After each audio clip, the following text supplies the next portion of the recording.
안녕하세요. 저는 70을 바라보고 있는 60대 후반의 여성입니다. 아주머니들과 통성명을 하며 매일같이 말하는 나이인데, 이렇게 인지를 하고 직접 글자로 적으니 새롭게 느껴지네요. 이제 저도 나이를 정말 많이 먹은 것 같습니다. 언제 이렇게 나이를 먹은 건지 정말 세상 빠르네요. 그만큼 세상이 좋아지기도 했고요.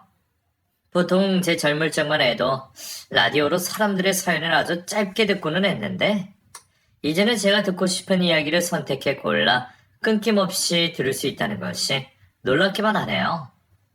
이 세상의 발전으로 인해 제 사연도 이토록 쉽게 여러분들께 들려드릴 수 있는 거겠죠.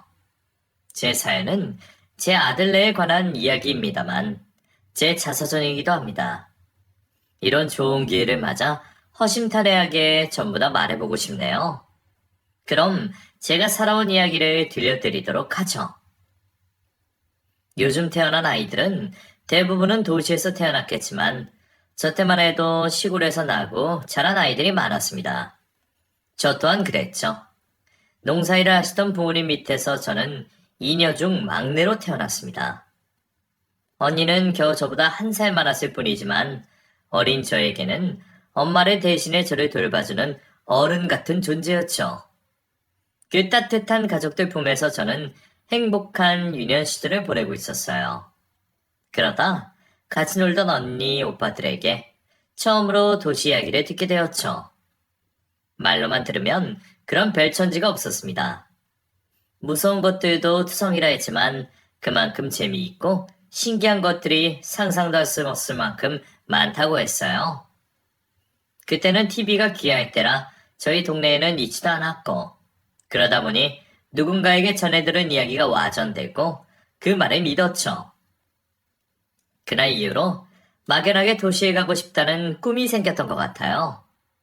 그래서 매일 언니와 있을 때면 서로 과장되게 도시 이야기를 부풀리며 놀았죠. 농사일이 바쁘신 부모님께서 저희를 데려가 주시리가 만무하니 저희가 직접 가보기로 했습니다. 정말 발칙한 생각이죠. 부모님 몰래 계획을 세운 우리는 무작정 도시로 향했어요. 지금 크기의 반절 정도 되는 버스에 몰래 올라탄 우리는 누군가의 자식인 척을 하며 도시까지 도착하게 되었습니다. 하지만 말로 듣던 거와는 전혀 다른 모습에 실망을 할 수밖에 없었죠. 사람들이 정신없이 많고 건물들이 다닥다닥 붙어 있는 것을 빼면 우리 동네와 별반 다를 것이 없었습니다. 그래도 확실히 볼 것들은 많더군요. 처음 보는 것들에 정신을 팔렸던 저는 언니의 손을 놓치게 되었고, 한참이 지나가 언니와 떨어졌다는 걸 알게 되었습니다. 그때부터 계속 엇갈렸는지 서로를 찾지 못하게 되었죠. 한참을 언니를 찾다 지쳤던 저는 건물 한켠에 쪼그려 앉아 있었죠. 마침 도시에 볼 일이 있어 나온 동네 아저씨를 보게 되었고, 아저씨께 언니를 찾아달라 졸랐습니다. 아저씨는 버스가 끊기기 전까지 저를 데리고 언니를 찾아다녔고, 경찰서에 가셔서 신고도 해주셨어요. 그리고 부모님이 있는 집까지 데려다 주셨죠. 저는 돌아올 수 있었지만 아직 언니를 찾지 못했습니다. 부모님께서는 생업도 내려놓으시고 언니를 찾기 위해 도시를 왔다 갔다 하셨죠. 하지만 언니는 어디로 간 것인지 찾을 수가 없었고, 결국 부모님도 포기를 하시고 집으로 돌아와 생업을 이어가셨어요. 그때는 남의 집 애를 다른 사람이 데려가 키우기도 하고, 부모가 있던 아이도 거리에서 방황을 한다는 이유만으로 고아원에 갈 때라 부모님께서는 언니를 찾을 수 없다고 생각하셨나 봐요. 그렇다고 영영 볼 수 없을 거라고도 하시지 않았습니다. 언젠가는 살아서 볼 날이 있을 거라며 언니를 잊지 말고 찾으라 했어요.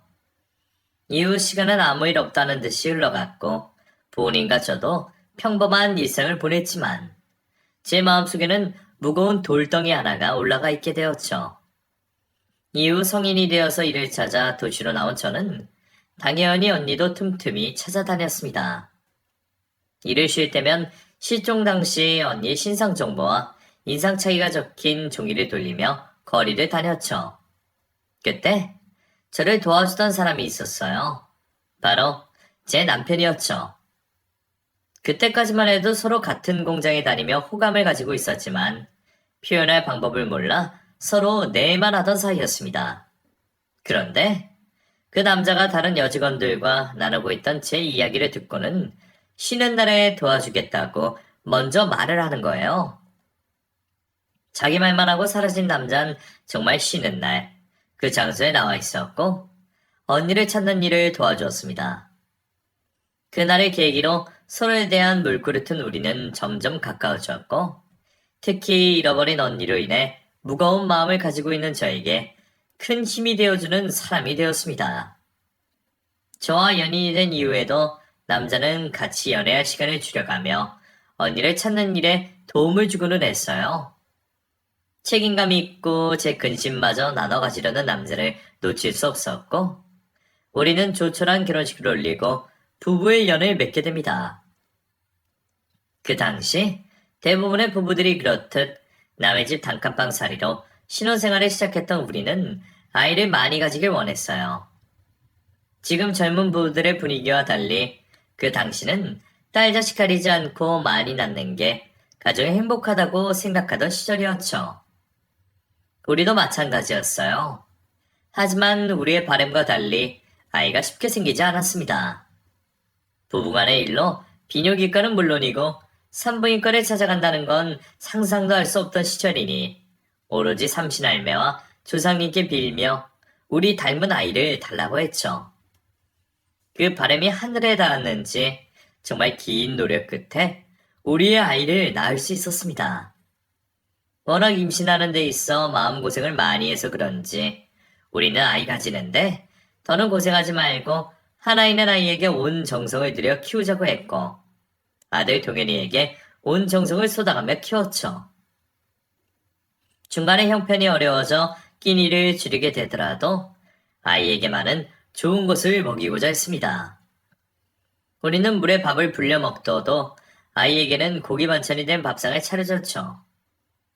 남들은 유난이라고 했지만 그렇지 않았습니다. 아이가 우리의 바람대로 잘 자라주었거든요. 자식이 원하는 대로 자라주는 걸 보는 재미가 얼마나 있던지. 우리는 힘든지도 모르고 아이에게 모든 지원을 해주기 위해 노력했습니다.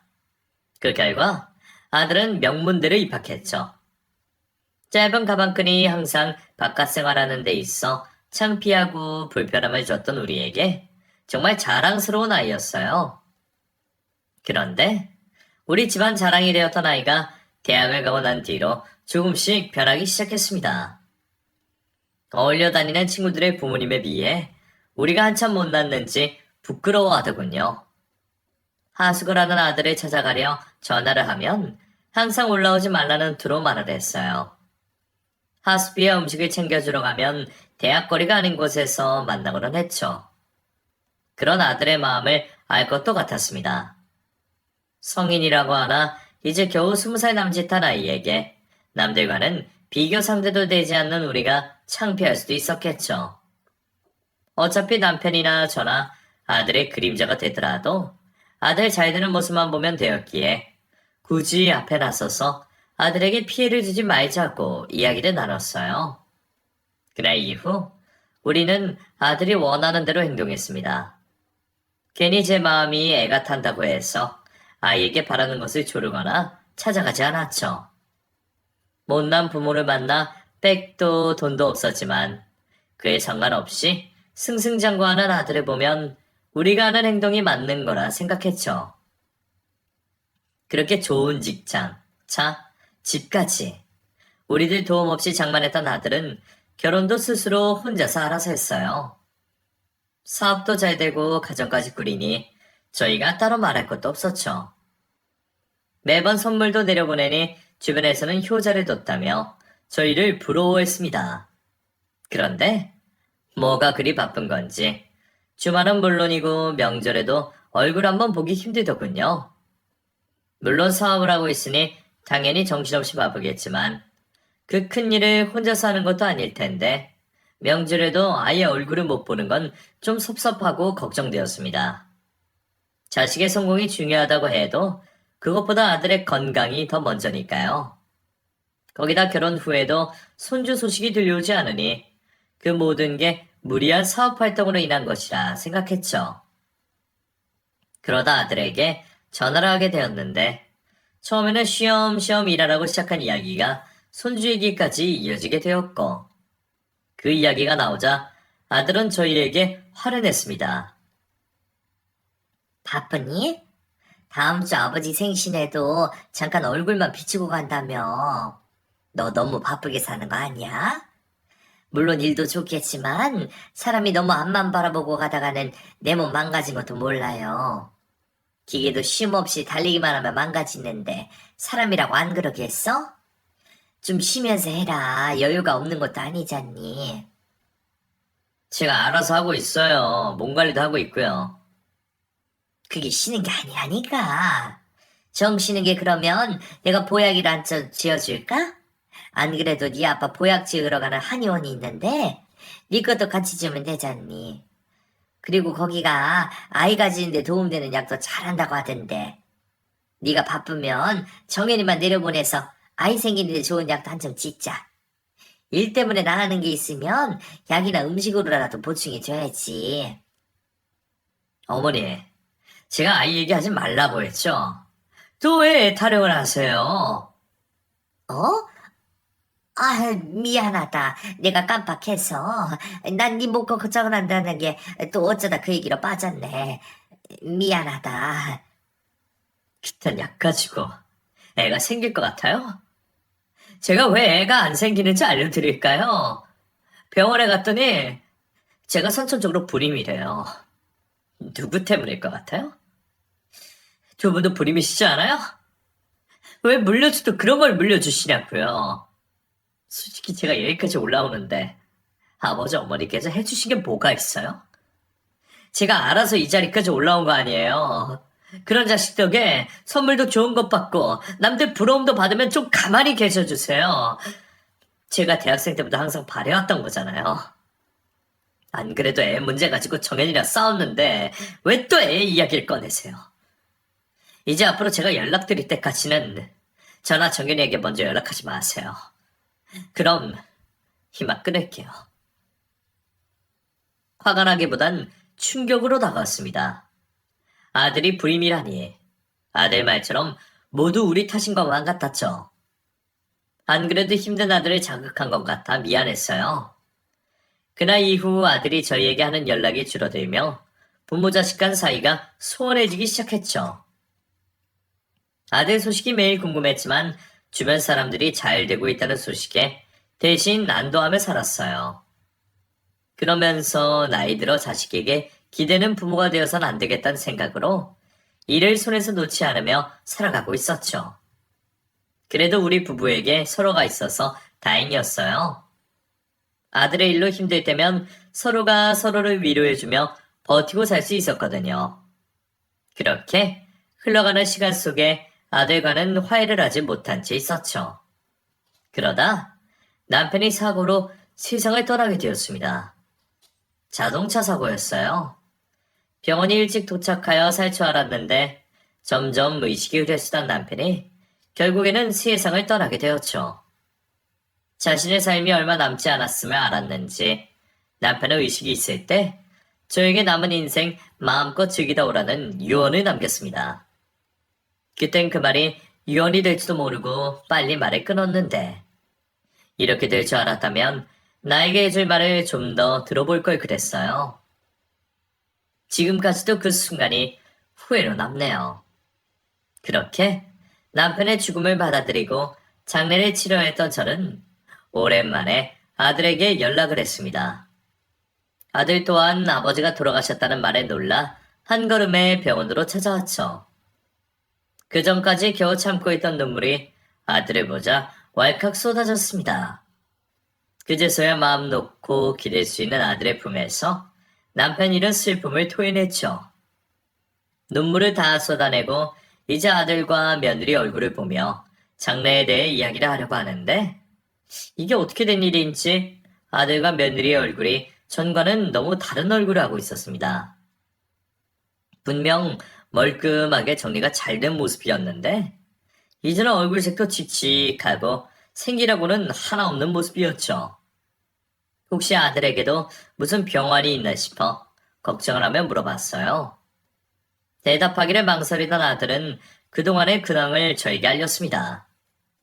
저희와 연락이 소원해지고 나서 언제부턴가 하던 사업이 잘 안 되었다고 하네요. 나중에는 늘어나는 빚으로 인해 사업도 접고 집과 차, 그리고 돈이 되는 거라면 다 팔았지만 그래도 아직까지 해결을 하지 못했다고 했죠. 사회초년생일 때부터 해오던 사업이니 다른 일을 할 자신이 없어 지금도 힘들지만 비슷한 사업을 하고 있었고 전처럼 사업이 잘 되지는 않아 어려운 형편에 놓여 있다고 했습니다. 저희에게 화를 낸 지난 일도 있고 자신의 상황도 좋지 못하니 일부러 우리에게 연락도 안 하고 명절에도 못 내려왔었다고 말을 했어요. 그 이야기를 들으니 속이 답답하더군요.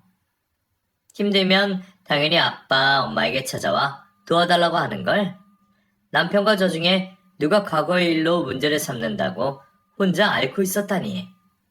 혼자 끙끙거렸을 아들과 며느리 생각하니 제 속이 더 아팠습니다. 이제라도 솔직하게 말해줘서 정말 다행이었어요. 우선 남편의 장례를 치르고 나서 그 일을 더 이야기하기로 했죠. 남편의 장례를 마치고 그 슬픔이 채가시기도 전에 바쁘게 행동해야 했습니다. 아들 동현이에게 도움을 줘야 했거든요.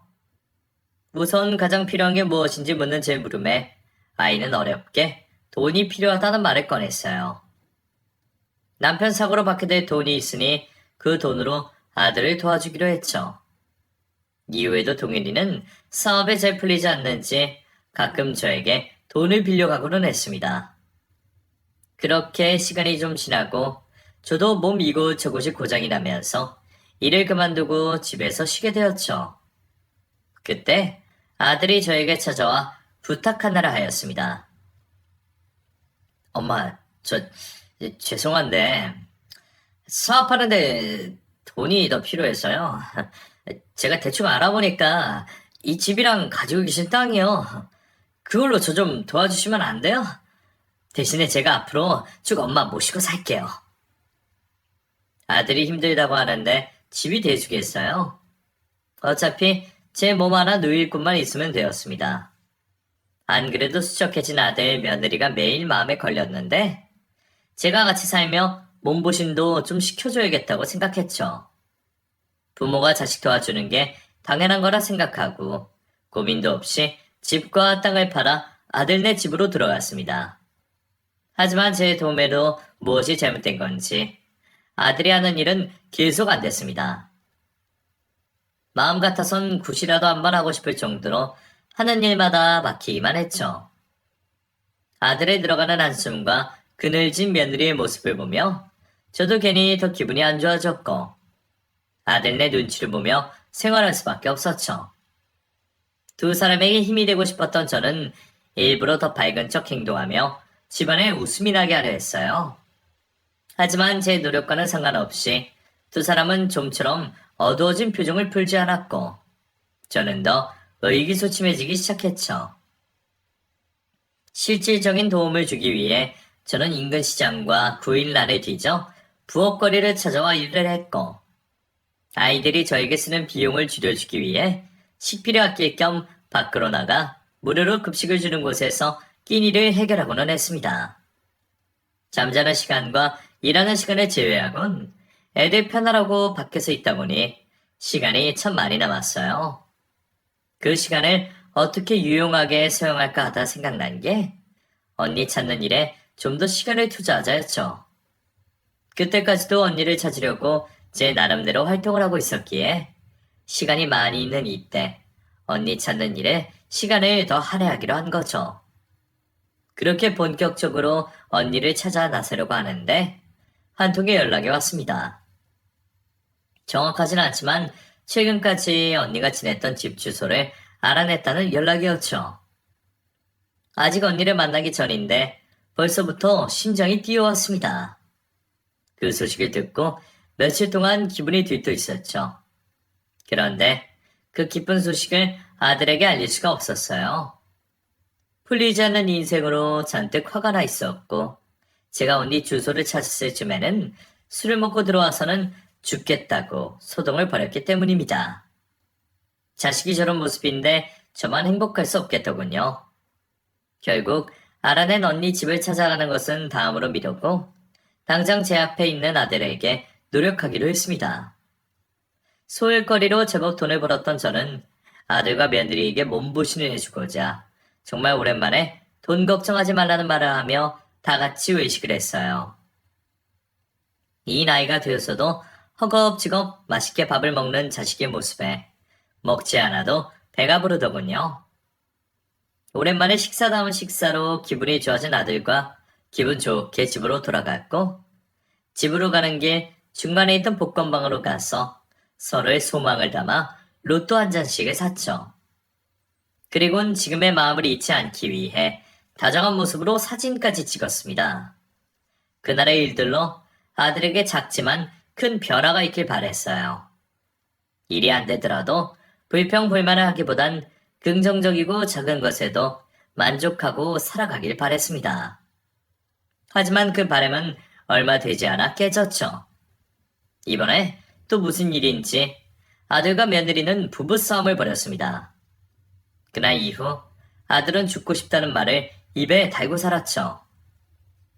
그쯤 되니 저도 다 포기하고 싶었습니다. 부모로서 더는 도움을 주지 못하는 게 미안하기만 했고, 이 집에 같이 사는 제가 자식의 피를 빨아먹는 모기 같았어요. 혹시 아들이 잘 되지 않는 게 나 때문 아닌가 싶었습니다.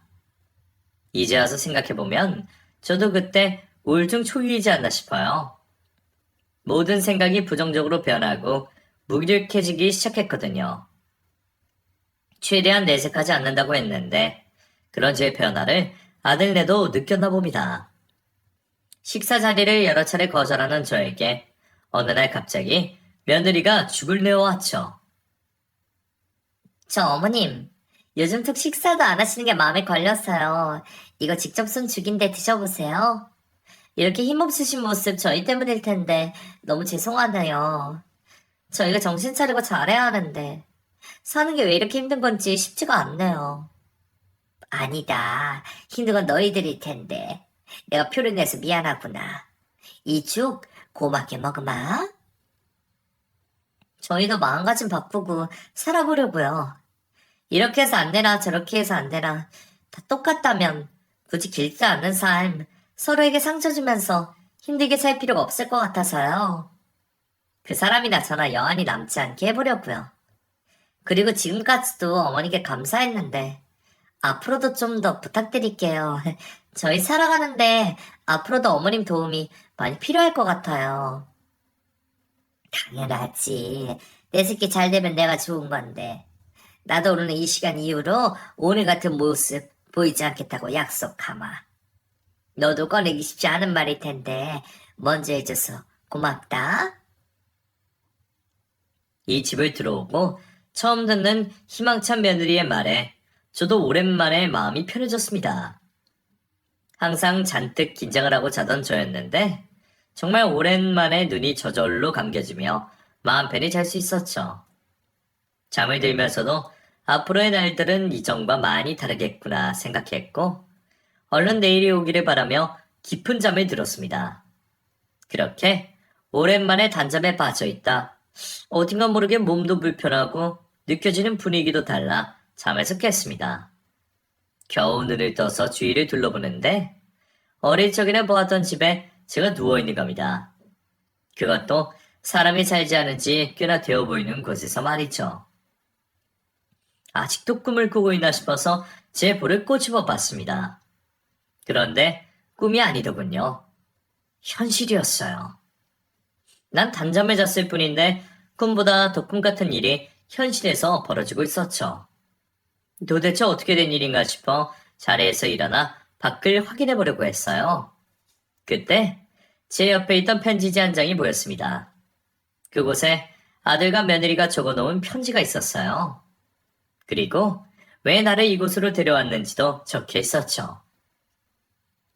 자신들을 용서해달라는 글귀로 시작하는 그 편지는 계속된 사업 실패로 자신의 형편이 정말 벼랑 끝에 몰려있고 더 이상 저를 제대로 모실 수 없는 힘든 상황이라고 적혀 있었습니다. 가지고 있는 걸 모두 해결한다고 해도 당장 노숙밖에 할 수 없는 상황이고 쫓아오는 빚쟁이들로 인해 저에게도 피해가 갈 거라며 이렇게밖에 할 수 없는 자신들을 용서해달라고 하더군요. 자신들이 저에게 저지른 짓은 평생 죄책감을 가지며 고통 속에 살겠다고 했죠. 그리고 하늘에 있는 저와 남편을 만나 다시 한번 용서를 구하겠다 말하더군요. 그 편지를 읽고 나니 저와 남편이 막다른 길에 몰렸을 때가 생각났습니다. 이만큼 살고 나서 뒤를 돌아볼 여유가 생기니 힘들던 그 당시도 견디지 못할 만한 상황은 아니구나 싶었지만 그 당시에는 남편과 함께 이렇게 힘든 삶을 살 바에는 몸과 마음이 편한 선택을 하는 게 나을 수도 있겠구나 싶었어요. 그때 저희 마음과 아들네의 마음이 같을 거라고 생각했습니다. 어쩌면 저희보다 아들네가 더 힘들었을 거예요. 남부럽지 않던 삶에서 밑바닥까지 떨어지고 재기의 노력을 해보지만 늪처럼 계속 참기만 했으니까요. 그래서 이런 극단적 선택을 했을 거라 생각했습니다. 제가 아들의 부모가 아닌 제3자였다면 저 역시도 부모를 죽음으로 몰아가는 아들을 폐륜이라며 욕을 했을 겁니다. 하지만 전 아들을 위해 모든 걸 희생할 수 있는 엄마였어요. 내 죽음으로 아들이 잠시나마 숨통이 트인다면 그렇게 해서 다시 열심히 살아볼 생각이 생길 수도 있다면 문제될 건 없었습니다. 오히려 내 한 몸 희생해서 아들에게 도움을 줄 수 있다는 게 감사하게 느껴졌어요. 편지를 읽고 마음의 정리를 끝낸 저는 이곳에서 조용히 세배 마감하고 보고 싶은 남편을 만날 생각을 하고 있었죠. 이제 모든 걸 정리하고 떠나려고 했으니 시간이 참 더디게 가덥디다. 가만히 앉아서 죽을 때만 기다리니 그것도 좀이 쑤시더군요.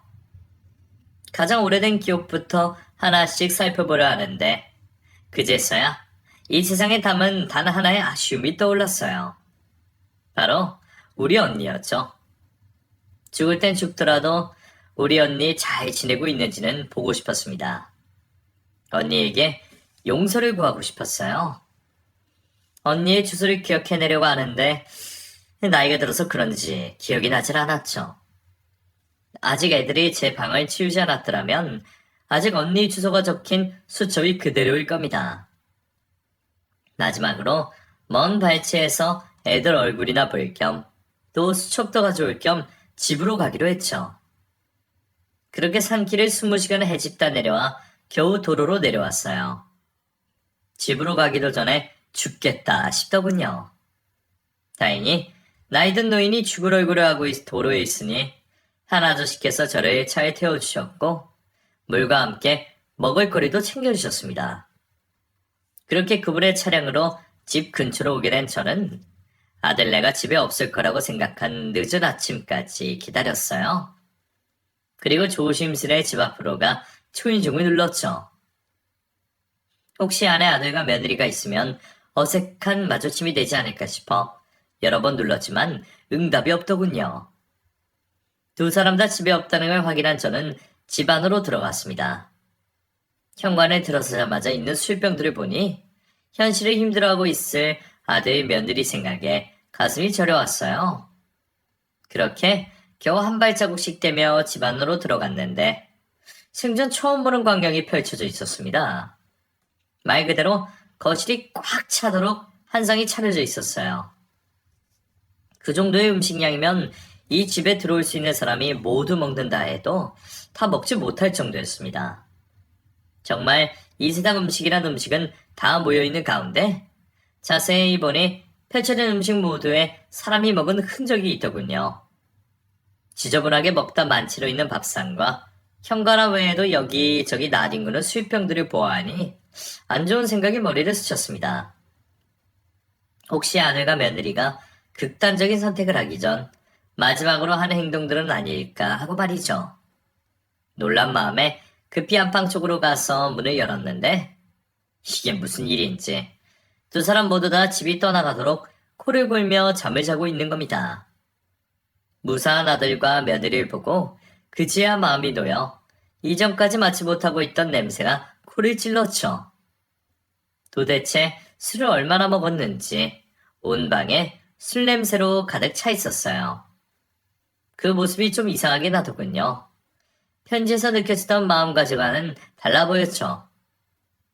수상은 했지만 이 모습도 답답한 속을 풀어내는 행동이라 생각하고 언니 수첩반 챙겨 급히 이 자리를 떠나려고 했습니다. 두 사람이 깨지 않게 조심히 방문을 닫으려고 하는데 방문이 닫히는 사이로 화장대에 올려진 로또 한 장이 보이는 게 아니겠어요? 그것도 소중한 것 마냥 비닐에 정성스럽게 넣어진 상태로 말이죠. 궁금해서 확인을 해보니 제가 살 로또 번호 같았습니다. 제가 조합하는 번호가 있었거든요. 우리 부부의 생일과 아들의 생일을 더하고 빼고 조합해서 하는 번호였죠. 혹시나 싶었던 저는 방으로 들어가 휴대폰을 열어 애들과 로또를 사고 찍었던 사진을 확대해 보았어요. 제 로또가 맞더군요. 제가 예상하는 각본처럼 흘러가는 모습에 또 혹시나 싶었던 저는 로또 당첨 번호를 확인해 봤습니다. 그런데 제가 고른 번호가 로또 1등이 맞는 거예요. 그러니까 애들 안방 화장대에 있던 로또가 1등이었던 거죠. 기뻐 날뛰는 게 당연한 건데 그럴 수가 없었습니다. 아들과 며느리 입으로 듣지 않았지만 흘러가는 상황들을 보면 지금 무슨 일이 벌어지고 있는지 알 수 있었죠. 당첨된 로또 번호 때문에 저를 버린 거라는 확신이 들었습니다. 이 종이가 뭐라고 현대판 고려장을 한 건지 싶더군요. 우선 본래 이곳에 찾아온 목적이었던 언니 주소가 적힌 수첩을 가지고 밖으로 나왔습니다. 그리고 집 앞에서 한참을 서성거리며 어떻게 해야 할지 고민에 빠졌죠. 나이가 조금만 더 젊고 남편만 곁에 있었더라면 저 불효막심한 아들과 며느리를 혼내줄 텐데. 하지만 저 혼자 그러기엔 너무 나이 들고 힘 하나 없는 노인네였어요. 개인적으로 해결할 방법이 없으니 도움을 받기로 했습니다. 바로 경찰서로 찾아간 거죠. 경찰서로 간 저는 아들과 며느리에게 학대를 받았다며 노인 학대로 신고를 하겠다 말했습니다. 그리고 경찰분들에게 증거가 없어지기 전에 아파트 CCTV라 제가 잠에서 깬 산 인근 CCTV를 확보해달라고 말했죠. 잠든 노인을 데려갔으면 분명 어딘가에는 저를 업고 있는 동영상이 찍혀 있을 거고 그건 증거가 될 테니까요. 우선 사건 접수를 해주신 경찰분들은 제게 몇 가지 확인을 했고 집에서 산까지 가는데 아무것도 못 느낌을 수상해 하시곤 약물 검사도 받자고 하셨죠. 검사를 받기 위해 기다리고 있던 저는 확인을 하기 위해 경찰서로 온 아들과 며느리를 마주하게 되었습니다. 저를 고의로 버린 게 맞냐는 경찰의 물음에 두 사람은 억울해하며 거짓말을 했어요. 두 사람과 마주치지 않게 분리된 방 안쪽에서 있었던 저는 그 거짓말을 듣고 가만히 있을 수가 없었습니다. 문을 열고 억울해하는 두 사람에게 나를 버린 게 맞지 않냐며 화를 냈죠. 너희들이 직접 나 버리는 걸 이해해달라고 편지까지 써놓고 이제서 와서 모른 척 하는 거냐? 내가 너희들 시꺼먼 속을 모를 것 같아? 결국 너희들 돈 때문에 이러는 거잖아. 돈 욕심에 나 버리고 거짓말한 거잖아. 무슨 말씀이세요? 여기서 돈 얘기가 왜 나와요? 경찰 선생님 저거 보세요. 에? 저희 어머니가 오락가락 하신다니까요. 방금 전 말하신 것도 하도 어머니께서 산에 데려다 달라고 하시길래 잠시 두고 온 거예요. 앞으로 저희가 이런 혼선 없게 어머니 관리 잘하겠습니다. 죄송하고 저분 저희가 얼른 모시고 갈게요. 뭐? 오락가락? 너 어떻게 엄마한테 그런 얘기할 수 있니? 내가 사리 판단도 못할 것 같아? 돈 때문인 거 모를 것 같냐고. 너희 다 치웠다고 축하했던 집안꼴도 다 봤어. 결국 그 로또 때문에 이러는 거 아니야. 내가 너희같이 그 로또 당첨금에 욕심이라도 부릴까 싶어서 엄마 고려정한 거 아니냐고. 로또? 엄마 그걸 어떻게 아세요? 뭐야? 엄마가 혹시 우리 집에 몰래 들어왔어요? 그럼 우리가 술 취해서 로또 잃어버리나 버린 게 아니고 엄마가 가져간 거야? 이게 어떤 로또인데? 경찰 아저씨, 저 사람 빨리 절도죄로 잡아요. 저 사람한테 뒤져보면 내 로또 나온다니까? 엄마, 일 크게 만들지 말고 얼른 내 로또 내놔요. 뭐? 그게 웬 이 로또야? 내 돈으로 사고 내가 고른 번호로 살 로또인데. 엄마는 너희가 나 버렸을 때도 수긍하려고 했어. 오죽 힘들면 이런 선택을 했을까 하고. 내가 죽는 게 애들에게 부담을 조금이라도 줄여준다면 그걸로 내 몫은 끝까지 다하는 거라고 생각했다고. 근데 그 이유가 삶이 감당이 안 되는 게 아니고 겨우 이것 때문이었어. 엄마 로또 당첨됐다고 하면 그 돈으로 세계 여행이라도 하고 어디다 몇 억씩 쓸 것 같아서 그랬냐고.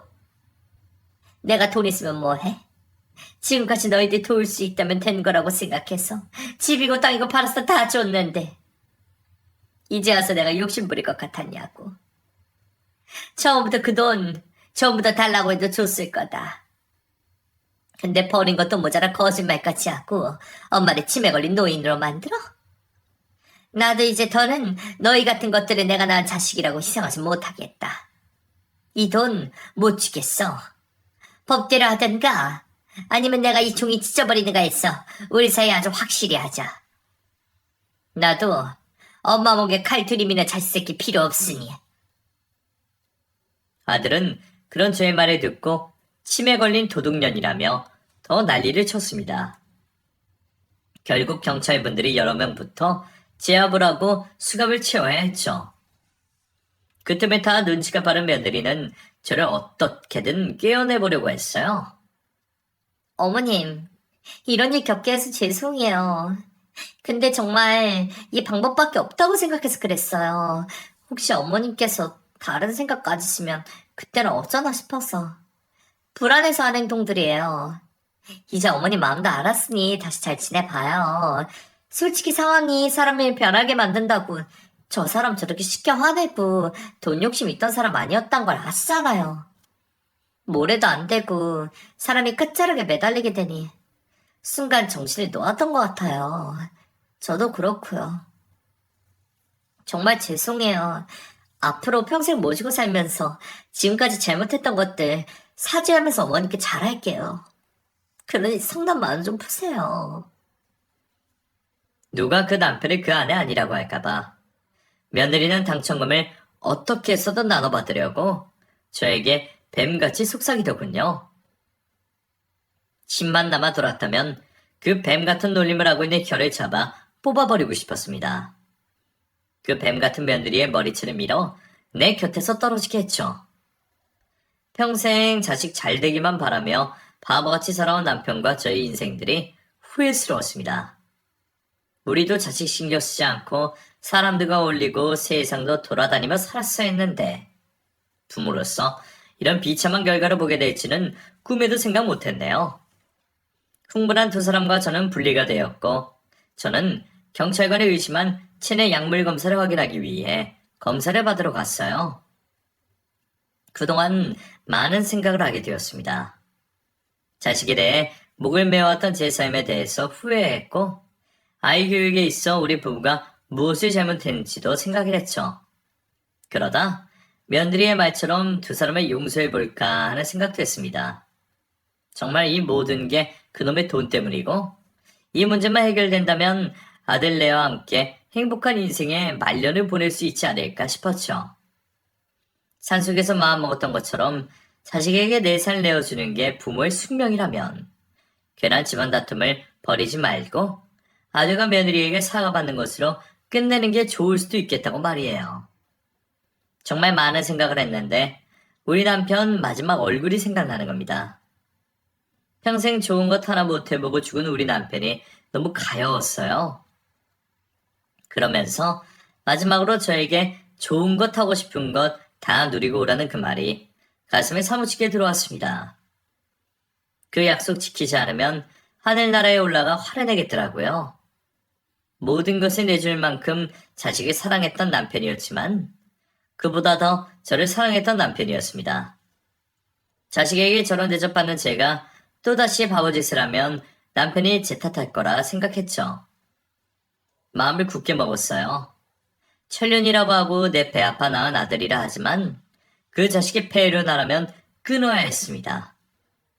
저는 두 사람을 용서하지 않고 형사 고소하게 되었죠. 그러는 사이 저는 어렸을 때 헤어졌던 언니를 찾아갔습니다. 모든 일이 해결되고 찾아갈까 싶었지만 이미 너무 많은 시간이 지나 더는 안 될 것 같더군요.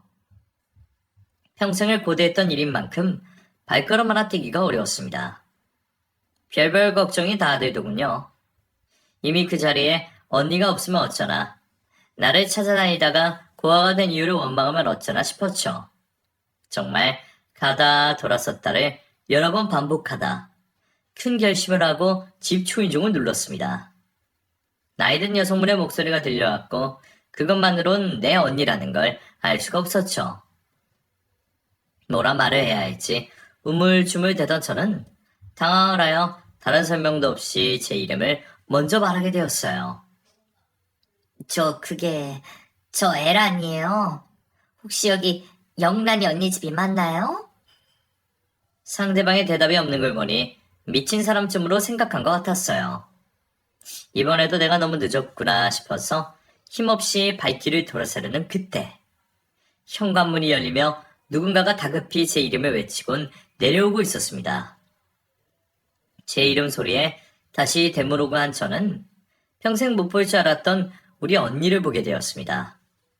비록 60년 넘는 시간이 흘러 이제 서로 할머니가 되어가고 있는 얼굴을 하고 있었지만 정말 한눈에 알아볼 수 있었습니다. 우리는 누가 먼저라고 할 것 없이 60여 년 전 놓쳤던 손을 마주 잡았고 서로가 서로의 품에 안겨 눈물을 쏟아냈죠. 평생 저를 눌러왔던 죄책감이 그날의 만남으로 조금은 해소되는 것 같았습니다.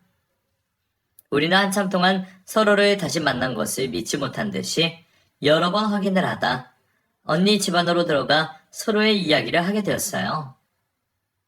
서로를 그리워했던 나날들 만큼 할 이야기들이 끝없이 나왔고 밤을 새우도 할 이야기가 남아있었죠. 서로 울고 웃으며 그 끝나지 않을 것 같은 이야기를 나누다 최근에는 어떻게 살고 있는지에 대해 말이 나왔습니다. 언니에게 못할 말이 어디 있겠나 싶었던 저는 바로 며칠 전에 있었던 아들네 일을 말하게 되었어요.